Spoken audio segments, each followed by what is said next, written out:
విభజన చట్టంలో ఉన్నటువంటి హామీలను అమలు చేయకుండా గత 2 సార్లు అధికారంలోకి వచ్చినటువంటి నరేంద్ర మోడీ ఈరోజు విశాఖ పర్యటనకు రావడం అనేది సిగ్గుచేటైన విషయం.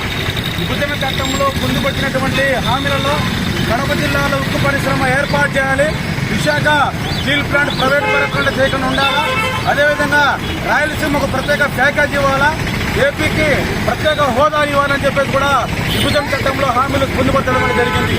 ఈరోజు అధికారంలోకి వచ్చినటువంటి నరేంద్ర మోడీ ఏదైతే బీజేపీ సర్కార్ ఉందో ఈ విభజన హామీలను అమలు చేయకుండా ఈరోజు నిర్లక్ష్య వైఖరి ఈరోజు వ్యవహరించడం అనేది చాలా దారుణమైనటువంటి విషయం.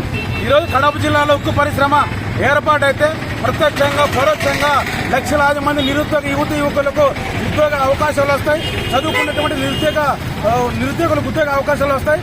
కడప జిల్లాలో చదువుకున్నటువంటి నిరుద్యోగులకు ఉద్యోగ అవకాశాలు లేక ఇతర దేశాలకు ఇతర రాష్ట్రాలకు వలసలు వెళ్ళినటువంటి పరిస్థితి ఏర్పడుతుంది. చాలా మంది ఉద్యోగాలు రావని చెప్పేసి కూడా నిరుద్యోగ యువకులు ఆత్మహత్యలు చేసుకున్నటువంటి పరిస్థితి కూడా ఈ రాయలసీమలో ఉంది.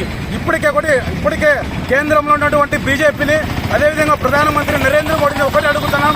ఈరోజు ఈ ఆంధ్రప్రదేశ్ పర్యటనకు రావడం అనేది ఆంధ్రప్రదేశ్ ద్రోహి. ఈరోజు బీజేపీ పార్టీ ఈరోజు ఆంధ్రప్రదేశ్ సంబంధించినటువంటి ఏదైతే హామీలు ఉన్నాయో ఆ హామీలు అమలు చేయకుండా ఈరోజు ఏ ముఖం పెట్టుకుని ఈరోజు విశాఖపట్నం ఈరోజు పర్యటన రావడం అనేది జరుగుతుంది.